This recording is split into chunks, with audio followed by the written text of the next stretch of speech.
class, Dr. Jim here. In this lecture we're going to be looking at the lymphatic system and immunology.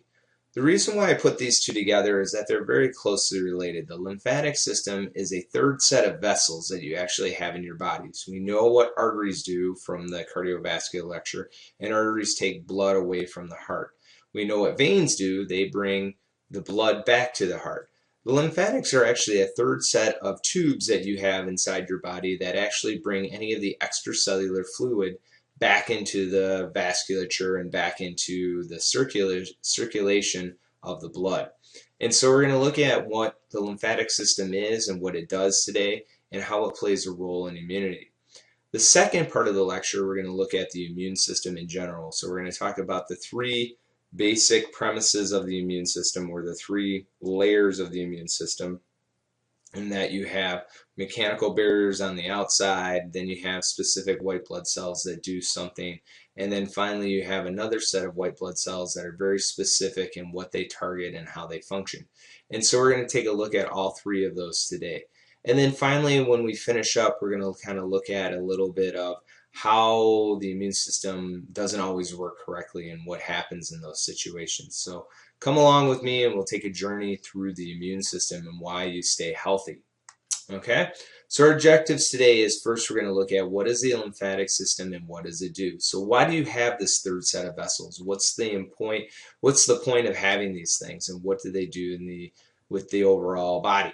Okay, what are the major organs of the lymph system? And so we'll talk a little bit about what are the organs that we are necessarily associate them, why are they important, and what role do they play in your overall systems or in your health.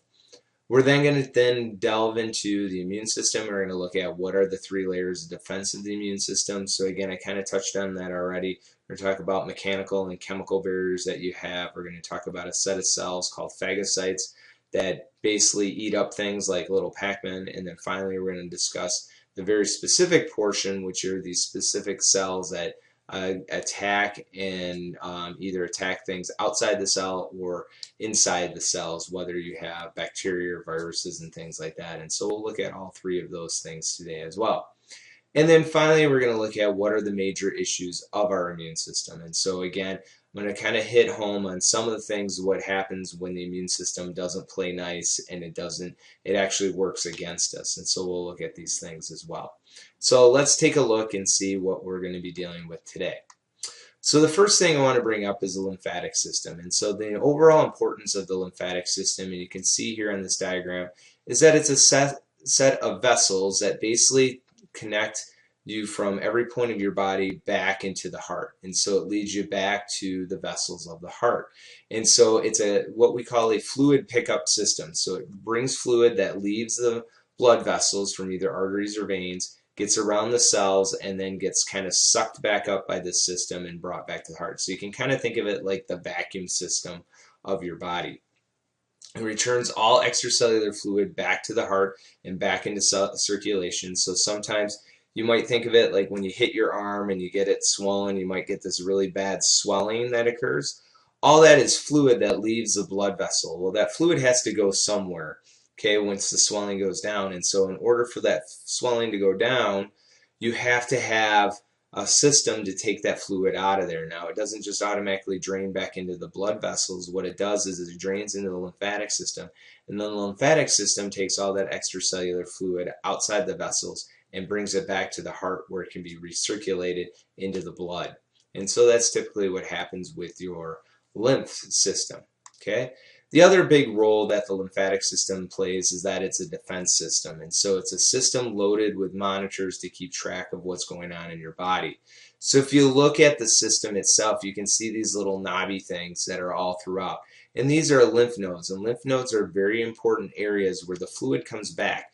And think of this as like little offices or little surveillance spots where basically you have these cells that look to see what's coming into the system and what's leaving. So they're kind of monitoring what's in the fluid that's going back to the heart. And so it's a way to look at a defense system and a way to eliminate things that might be in your body. The major tissues of the lymph system include the lymph fluid. So we'll talk a little bit about what lymph fluid is. We have lymph vessels, which are again vessels that bring stuff back to the heart. We have lymph nodes, which are the major organs that survey things and look at things. And then finally, we're going to talk about lymph organs, which are important for bringing things back to or looking at and developing some of the very important immune cells that we're going to talk about today. And so you have primary lymph organs and secondary lymph organs. And so we'll take a look at each one of these things in more specific senses here in just a second. Okay? So, what are the functions of the lymph system? Well, the first one is to maintain pressure and volume from extracellular fluid. And so you can see here, here's an atrial and you go into capillary, and the fluid leaks out of the capillaries. So it's not a complete system of pipes where you have a solid system where fluid stays in the pipes all the time. Fluid leaks out of your blood vessels all the time, and the reason for that is that it kind of bathes the cells in nutrients and oxygen and other things so that the cells get their proper nutrition. And so what happens is the fluid leaks out of the blood vessels and around the cells and then returns back into the blood vessels through what is called the lymph system, and you can kind of see how this works. So these lymph vessels are all throughout the body, and basically they kind of siphon the liquid that comes off the blood vessels back into the lymph system. And then again, once you have these little checkpoints that basically say what's going on or is there anything that we should be worried about in this extracellular fluid. And here it gives you a better idea of how this lymph network works. And so you have these vessels, again, atrials or arteries, and atrials that turn into capillaries, and these capillaries turn into venules and then veins. And what you can see here is that fluid all the time leaks out of the capillaries, and that's important to bathe these cells that are around. But you can also see that you have a third set of tubes that are kind of in between here that basically collect all the fluid that leaks out of the vessels. And this is important so that the fluid that leaks out gets returned back into circulation eventually, and that the final place that it returns is back in the heart. And so one, it's a way to maintain that volume of extracellular fluid. So any fluid that leaves the blood vessels needs to return to circulation, and the lymph vessels are a series of interconnected tubes that carry the fluid back to the heart. And so that's the point of the lymphatic system. Now, the other part of the lymphatic system is that it does play a major role in your immune system and the defense network. And so many of you have probably felt this before. If you've ever gotten a cold and you can feel your neck and it feels kind of tender, sometimes you feel these lumps that are in your neck or maybe under your throat. And what those things are actually lymph nodes that are swollen, because what goes on is that you have these lymphatic systems that basically bring in the fluid. You have these B and T cells, which I'll talk more about a little later on, that are packed in these lymph nodes. And what they're looking for are any things that shouldn't be there. And so they're constantly surveying the fluid that comes through. And if they see something they don't like, they respond. And so that's a big important part of the immune system, is that if they see something they don't like, they respond. And that's what the swelling you feel. And I'll talk a little bit more about why you feel that swelling in a little while. But what happens is if there's nothing that needs to respond, the fluid continues on, leaving the lymph node and on back towards the heart. Okay? And so that's something that we have to think about. The other thing that you will feel is the B and T cells. If there is a reaction and they do bind to that, what you see is that the B and T cells react to those things, and then they start to make more B and T cells. And so when they make more B and T cells, they get swollen because they get jam-packed with cells. And that's the feeling that you get in your neck. That's what you feel when you get sick, and that's telling you that you have an active infection going on and your immune system is responding correctly. And so the fluid is monitored for any foreign substances, and if the material is seen, the immune system responds quickly. So if there's any foreign material, boom, your immune system responds, and then you get that swelling in the neck, and you know you're going to be fighting a cold or an infection off. And so that's very important. Okay?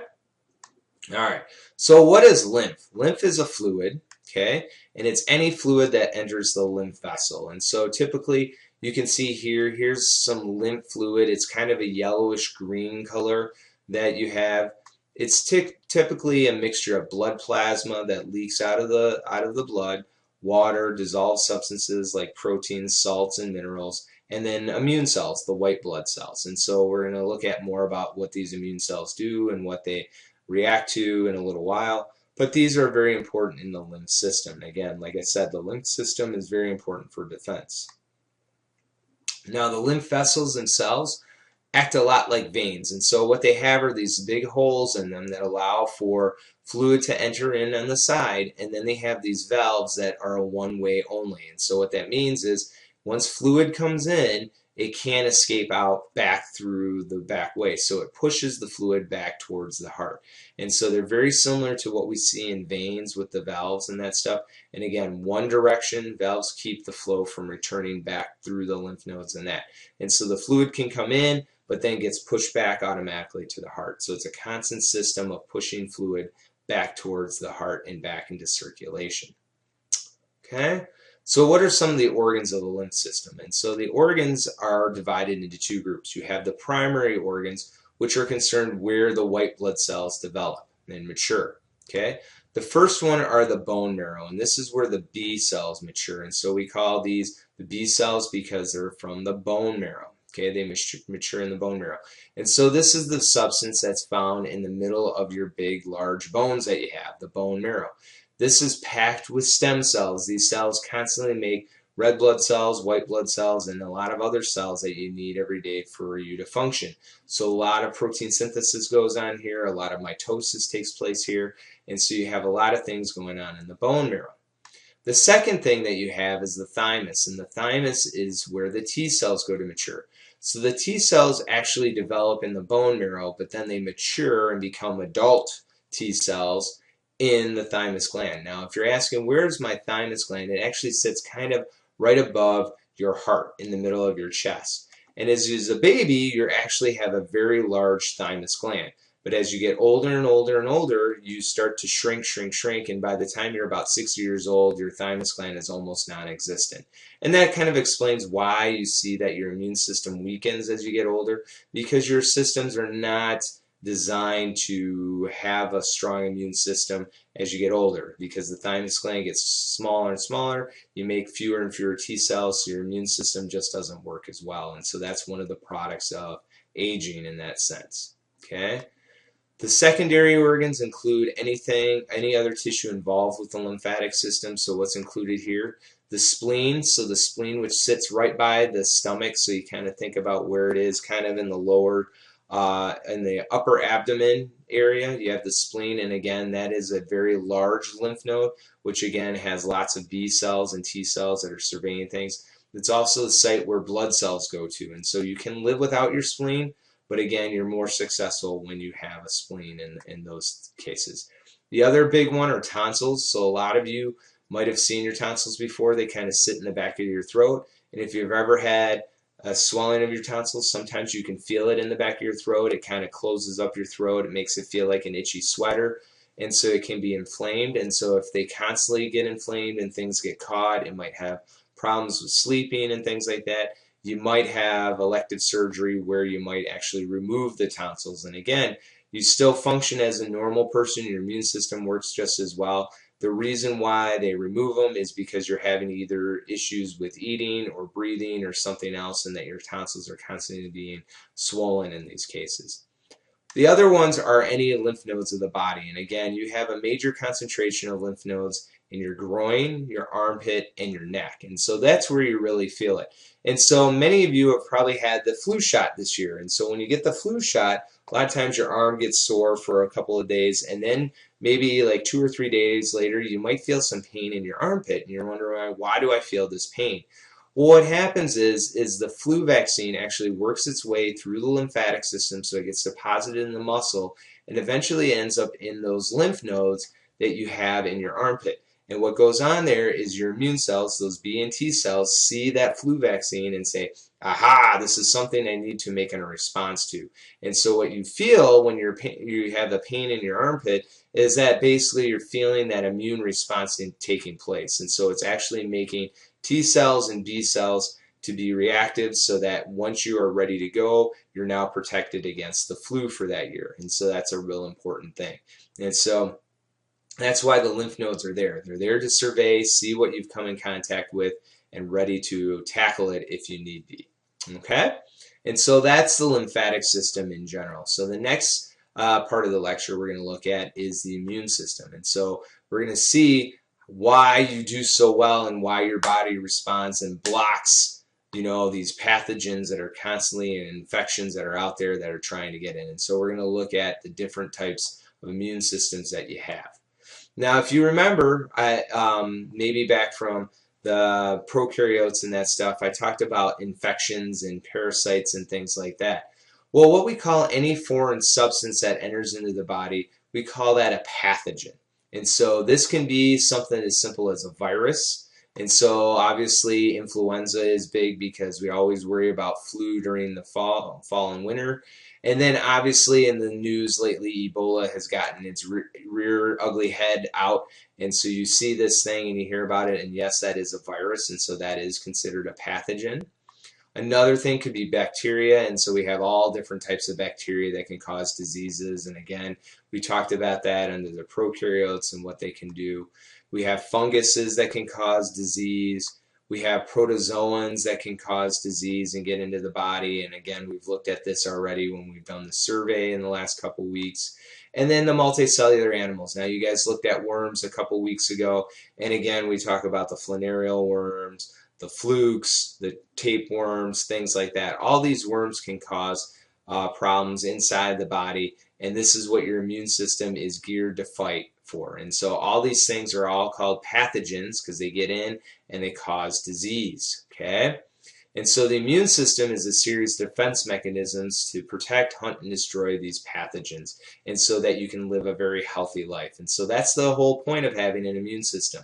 Most multicellular organisms have some form of immune system to protect them against the very pathogens that are out there, because we're bombarded every day with tons and tons of pathogens. And again, most of the time we don't get sick because our immune system does a very good job in keeping us healthy. And so we're going to look at what these mechanisms are.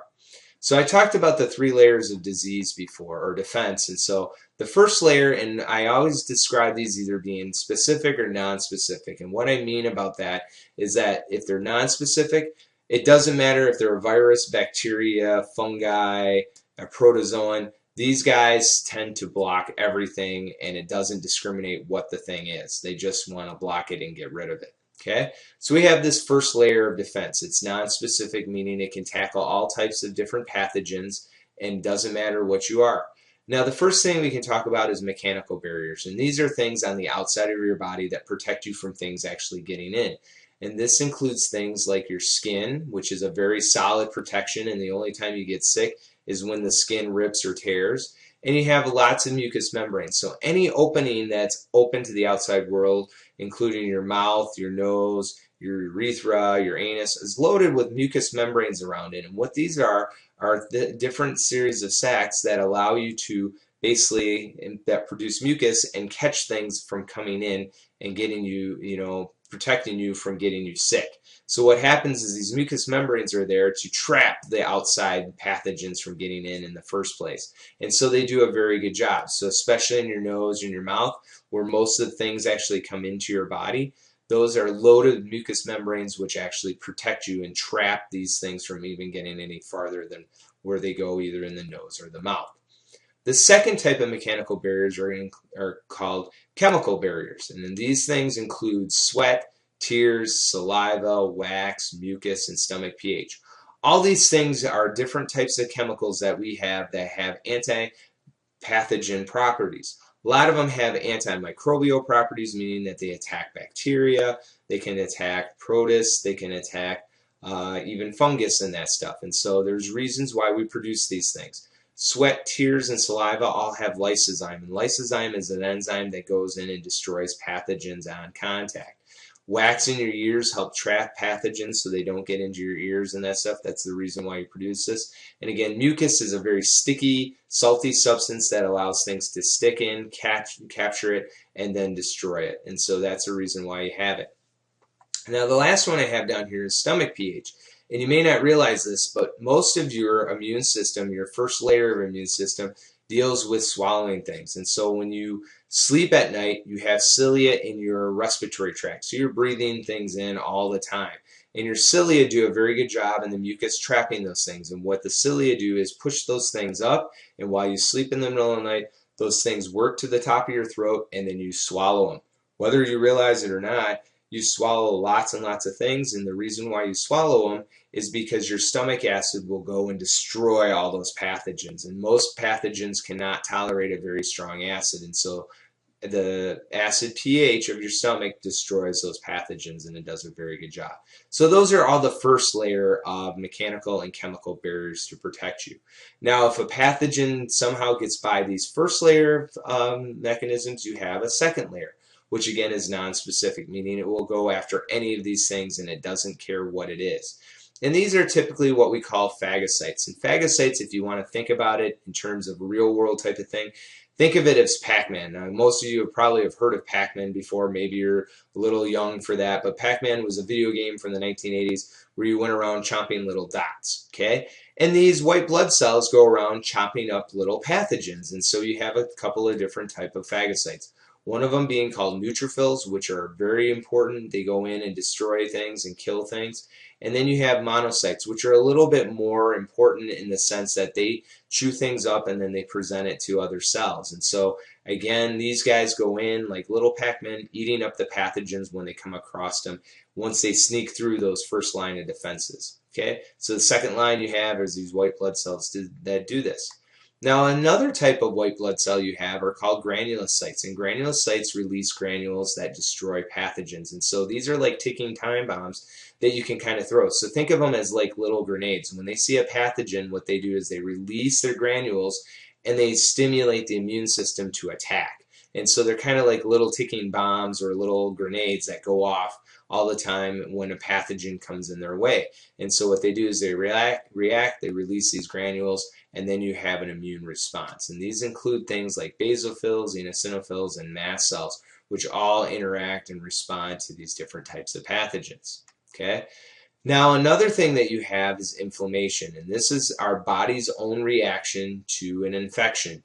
And so typically when you have an infection, and that just means basically you have disease inside your body that's causing the immune response to occur, you get this series of chemical events that basically happen. And so what happens is that you get redness, swelling, heat, and pain. And that's typically what we call an infection. And so you have the redness, which is basically your blood vessels dilating and releasing the white blood cells and extra fluid to help fight disease. Swelling, because you release that fluid outside the vessels. Remember I told you get extracellular fluid?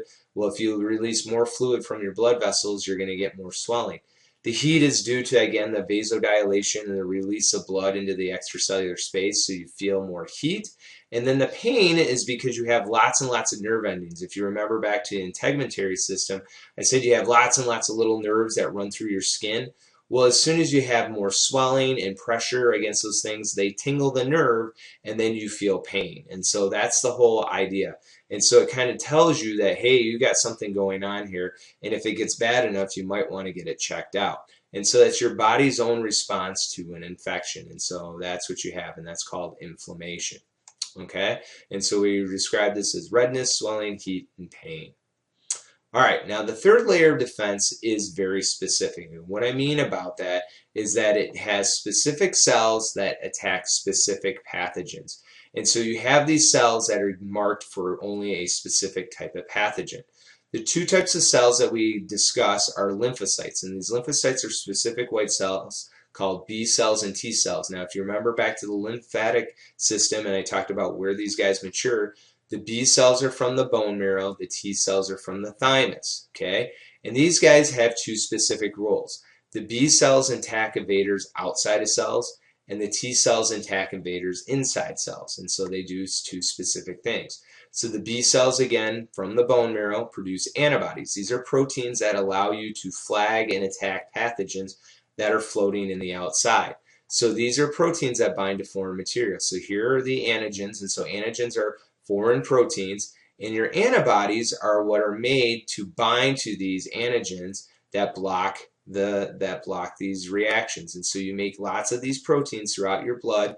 The antibody comes in and binds to the pathogen and stops it from being active. So it's a way to neutralize and destroy the pathogen by releasing these little flags.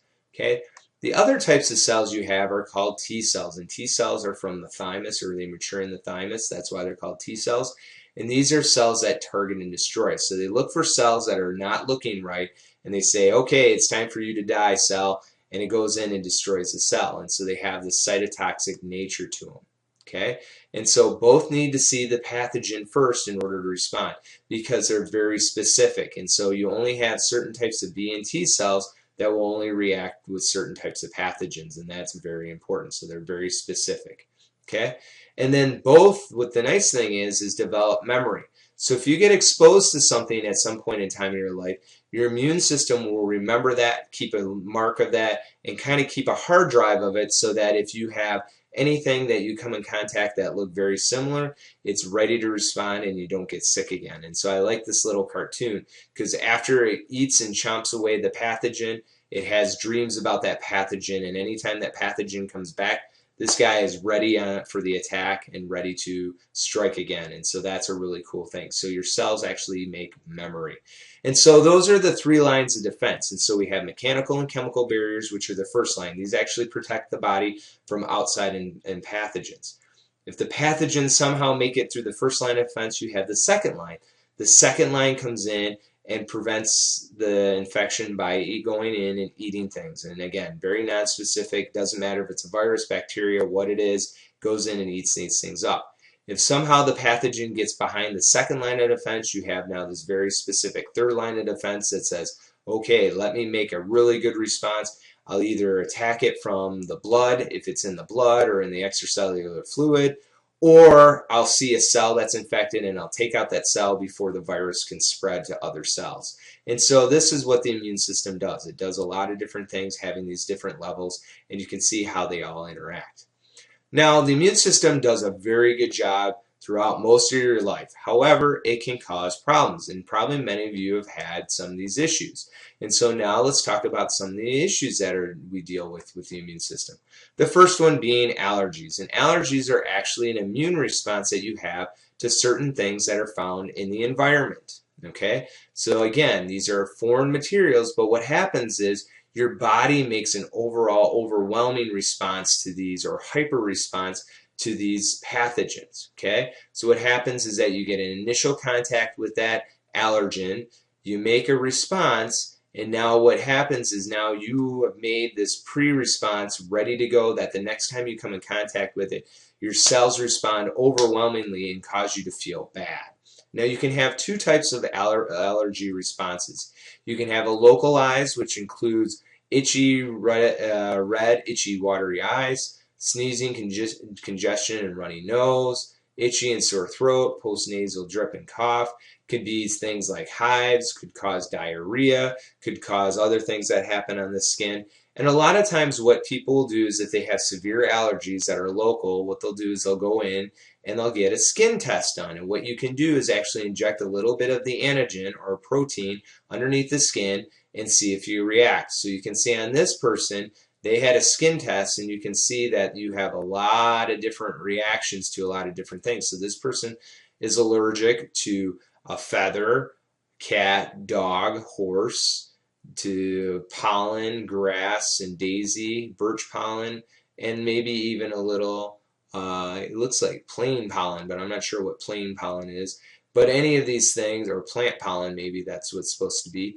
And so a lot of these things, again, you can see how you would have a response. And so anytime you have an allergy, it's your immune system responding to this foreign material that you've brought in and makes this hyper response.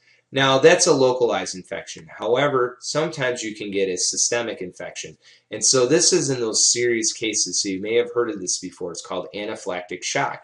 And essentially what this is your body, your immune system makes such an overwhelming response that your body just says, oh my gosh, and it starts going, pumping and working really hard.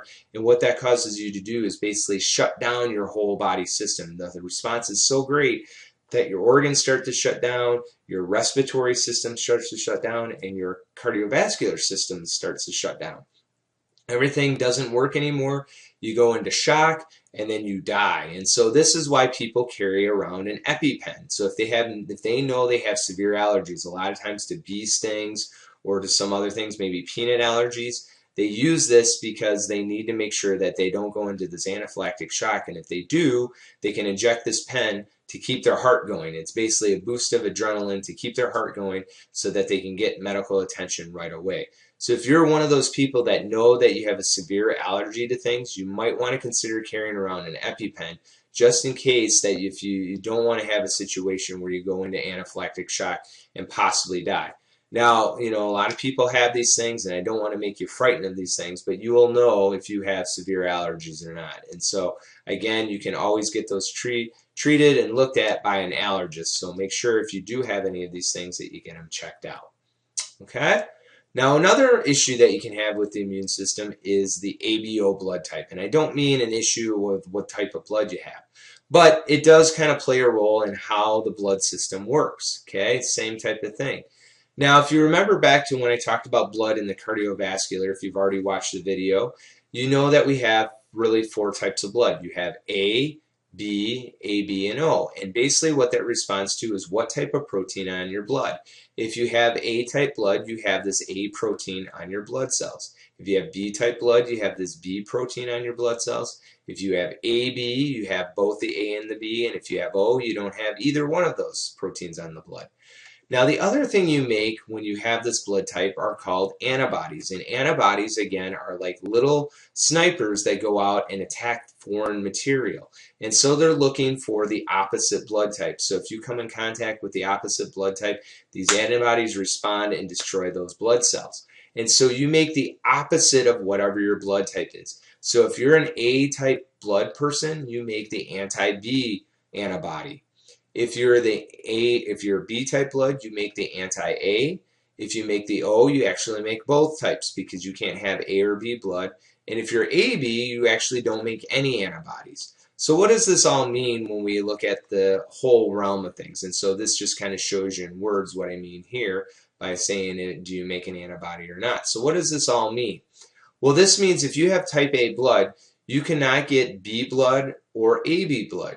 However, you can have OA blood because you have the protein, or you can have O-type blood because basically you don't have any proteins on there. Your body, your antibodies are not going to respond because the O doesn't have the B antibody, so you can have those blood cells. Likewise, if you're the type B type blood, you can't have A or AB. However, you can get B blood or you can get O blood. If you're AB, you can have any type blood because you don't worry because you don't have any of the antibodies that will bind and attack these cells. And then finally, if you have O, the only blood you can have is O-type blood. And so it is the universal donor because you can give O to anybody. However, the only one that can receive all blood types is AB, and so they're the universal receiver. Okay? So if you're the lucky type and have AB, you can get any blood type and not have to worry. However, if you're one of these other types, you have to worry about these different blood types. And so if you get the wrong blood type, it can cause serious complications. What happens is your blood can lyse and you can die faster than if you didn't get a transfusion at all. So if you get the wrong blood type, your body will respond, destroy the new blood, the blood cells that you just received. And since AB types have no antibodies, they can receive any of the different types of blood. And so that's really important. And so really knowing your blood type is really important, but the reason why they always ask for O-type donors is because anybody can get O-type blood. And so that's why they really like to get the O-neg donors. And I'll talk about what negative means here in just a second. So that's one of the things. Now another type of blood is this Rh factor. And again, I talked about this with the blood in the cardiovascular system. Rh factor is another protein found on blood cells, and it's called the Rh factor, and it stands for the rhesus factor or Rh factor. You either have it or you don't, so you're either positive or you're negative. Okay? And now the only time we worry about this is if you're an Rh negative mother, and I have a nice little diagram here, and sorry that it's kind of fuzzy, but what happens is if the dad is Rh positive, the baby is going to be Rh positive because it's a dominant recessive type of thing, and anytime you have the dominant, you hide the recessive. And so in this situation, if dad is Rh positive and mom is Rh negative, the baby is going to be Rh positive, and what happens is some of the blood can mix between mom and baby. Well, when that blood mixes during delivery and during the pregnancy, mom will develop antibodies against that Rh factor because it doesn't normally see it, and so it thinks it's foreign. So the problem that happens is that when mom makes these antibodies, if mom has a second baby with the same father that's Rh positive, that baby is Rh positive, but now she has antibodies that will attack the baby. Okay? This was a huge concern that people didn't understand back in the 1950s. So people would have their first child normally perfectly healthy, happy, and then after that they would have a series of miscarriages. They could have 2, 3, 4, 5 miscarriages after that first baby and not understand why that was happening. And it was actually due to this Rh minus factor. We didn't know what this was until about the 1970s. And so now they know what your blood type is. And so if you're a pregnant woman, they're going to look to see if you're positive and negative. And if you're negative, you get a shot, which is called RhoGAM. And RhoGAM is actually used to protect you from actually making antibodies towards the baby, so that you protect the baby so you don't make any antibodies towards it, and so baby can be nice and healthy. And so now we see in moms that are Rh negative, they get the couple of the shots, so they get one at the first pregnancy, like at the beginning and near the end, and then any subsequent pregnancy, they'll get another shot. And again, that protects them from having this, and now these mothers can have multiple babies without worrying about having these miscarriages. And so it's actually revolutionized how many people can actually have multiple births throughout the whole pregnancy or the fertile years of the mom's life. And so again, this is why we worry about the Rh factor. Most other things we don't worry about, but with the Rh factor, we have to worry about with the Rh minus mom and the Rh positive baby. Okay? Now, some other issues included are autoimmunities. And autoimmunities are when your immune system starts to attack yourself. And so it no longer recognizes yourself and it says, I need to attack myself. And what happens is it starts to destroy it. And so there are several diseases, and you can see here in my chart all the different diseases that might be out there, and so you can see they affect all different parts of the bodies. Here's a list of just some of the diseases, but there's quite a few that are out there that cause serious problems in people. And so you might have MS, you might have Graves' disease, which affects the thyroid. You might have lupus, which is the one that affects the DNA of cells. Crohn's disease, which is a gastrointestinal, asthma, which is in the lungs, rheumatoid arthritis, which is the joints. And again, you can have lots of different diseases. And again, all this is that it's the immune system that's now attacking yourself. And so unfortunately, what happens is that there's really no cure for these diseases, but what happens is people will go on immune suppressive drugs. So you go on these immune suppressive drugs to eliminate the autoimmunity or prevent more autoimmunity from occurring. However, now that you've suppressed the immune system, you're now more at risk of other infections. So one of the big drugs that are out there now that you may have heard, if you ever watch the news or on TV, is Humira.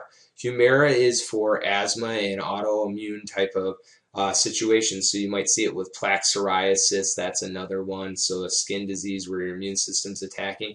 So you go on these things like Humira or other drugs. And so one of the big warnings on there is that it may cause other infections, and that's because it weakens the immune system so that the immune system doesn't attack yourself. However, when you weaken it, the second problem is now you're more likely to have infections and other things because your immune system doesn't work as well anymore. And so it's kind of a double-edged sword. And so as you lower the immune system so it doesn't attack you, you also now increase the risk of having more infections. And so that's something to worry about if you have these situations. Now, another thing that we worry about or issues with the immune system are transplants. And so this is something that obviously you hopefully never have to deal with, but sometimes your organs tend to fail. And when they start to fail, you need to get a new organ somehow. And so we get these things called grafts. And grafts are any tissue that has been taken from one part of the body and put into another part of the body. And you can see on the right here, I have lots of different things showing you how many different transplants were done in the United States in the year 2000. And so we have these different types of grafts. So the first one is called an autograft, and that's basically when you take a graft from one part of the body and use it for another. And the typical example of that is a skin graft. So you have like a burn or something, and what they'll do is take skin from either the foot or wherever you have a thick part, maybe sometimes on the back, and they graft it on a new part, and they can regenerate the skin in those places.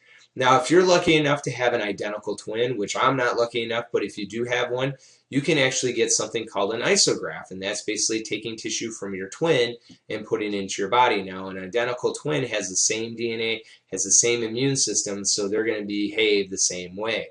Now, typically what people will get if they need a graft is going to be an allograft, which means that they take it from the same species. So you get one from another person. So this could be something as simple as like a kidney, or maybe some skin or other things like that, or maybe as detrimental as something like a lung or a heart, where these people have died and now they've donated their organs, and now you get those different things to these people. And again, you have to match these people because the immune system is out there ready to attack foreign tissue. So if it doesn't recognize the new tissue, it will reject it. The other type is now called a xenograft, and these are typically what we see when we replace certain parts of the body. So one of the most important xenografts that we have out there right now are valves on the heart. Sometimes your valves start to fail and they leak, and so sometimes you can actually get them replaced with pig valves, because the pig heart is about the same size as a human heart, and so the valves are about the same. And so a lot of times what we do is actually use those valves from pig hearts from the slaughterhouses and put them into humans, and they don't seem to have too much of an immune response, which is very cool. So some people actually are out there that actually have different animals inside of them. They probably won't admit it to you, but they do have those things, and that's called a xenograft. Okay? The problem is with any of these transplants is that rejection is always a step away, because you have your immune system. And what is your immune system looking for? Foreign tissue. And so anytime you put foreign things into your body, your immune system is there to attack. And so again, it's ready to attack that you don't want it there. And so people with transplants for the rest of their life are going to be on immunosuppressive drugs. So just like those autoimmunities, the problem with immunosuppressive drugs is now you've now raised the risk of getting other infections. So people with transplants are really weary when you have someone with a cold or a flu by them, because they're going to be more at risk of coming down and catching that cold or flu. So they're going to be sick more often because their immune systems don't work as well. And again, they tend to avoid major social events because they don't want to get sick from other people. And that's just because their immune systems are down. Okay. Now, one thing that is interesting that may change this whole field in the next 10 to 15 years is stem cells. And we're starting to see this happen and take place. Now, I talked a little bit about this in the molecular biology a couple of weeks ago, and that we're actually using these stem cells to grow new organs. And you can kind of see here is that they're actually using cadaver parts to grow new parts of the trachea or windpipe that have been damaged, and they can regrow that using cadaver parts and seeding these cells, or being as more complex of growing a new heart. And so what they're using are these adult stem cells. They're taking a cadaver heart as a scaffolding. They add the stem cells to it. It builds a brand new heart that looks just like you. And now what you've essentially eliminated is any form of rejection, because the cells are exactly like you. And that's the really cool thing. That's the exciting thing that's going to come up, is that we might be able to eliminate the whole need for anything where, again, we don't have to have transplant lists, and we don't have to worry about putting people on immunosuppressive drugs, because the tissue is going to be theirs. It's going to be theirs for the taking, and that now the immune system doesn't respond and say, I need you out of there, get out type of thing, and try and attack it and eventually reject it. And so that could be very cool for modern medicine. Now, the last thing I'll talk about is deficiencies, and that's really important. And that basically means a loss of the immune system. Now, you can have a primary loss of the immune system, and this is typically genetic when you're born without certain things. So you could be born without B cells, you could be born without T cells. And so this is where you're born with the condition. And so in a situation like this, many of you probably have heard, or maybe someone's talked about that, the boy in the bubble. And this is because he doesn't have any immune system. So anything in the outside world could essentially kill him because he has no immune system. So he has to spend his whole life in the bubble. And that's really kind of scary, you know, if you get born with the immune system, he looks like a perfectly healthy kid, but unfortunately anything out there in the world could potentially kill him because he has no immune system to kill him, or that immune system to protect him. And so that's a big issue. Okay, and that's a primary disease. Most of us deal with secondary types of deficiencies, and so some of them are acquired over time or during our lifetime. Now, most of the ones that we get are temporary, and so this deals with stress, age, and illness. We get sick, our immune system goes down, but eventually we repair ourselves and get back together. And again, a lot of things can happen that way. Now, the more serious condition is when you have a permanent loss, and this again can be something as like a HIV, which destroys your T cells. You eliminate those T cells, and now you've lost a big part of your immune thing. And again, your immune system. And again, the problem with that is that that's an important part of your immune system, and when you lose those cells, you lose a big part, and so now you're at risk of more infections. And so people that have HIV and AIDS eventually succumb to secondary infections. It's not the HIV and AIDS that kill them. It's not the loss of T cells that kill them. It's those secondary infections that they get. They get more cancers. They get more immune responses. They get more things that attack and destroy their bodies very quickly, and that's because of these secondary infections that kill them through the immune system, the lack of the immune system. And so there's some big problems that go on with this. And so these are all secondary because you acquire them over your life. Okay? So we've come to the end of the lecture. I know you're probably saying, thank God I've learned more about the immune system, but I really like to talk about it because I think it's important to understand the defenses that you have out there. Why don't you get sick every day? Well, there's a reason why. We're bombarded every day with millions and billions of bacteria and viruses, and it's very rare that we actually get sick. Okay, you might get sick maybe once a year if you're really lucky, maybe twice. And that's really good, and that's because we have really good immune systems that protect us.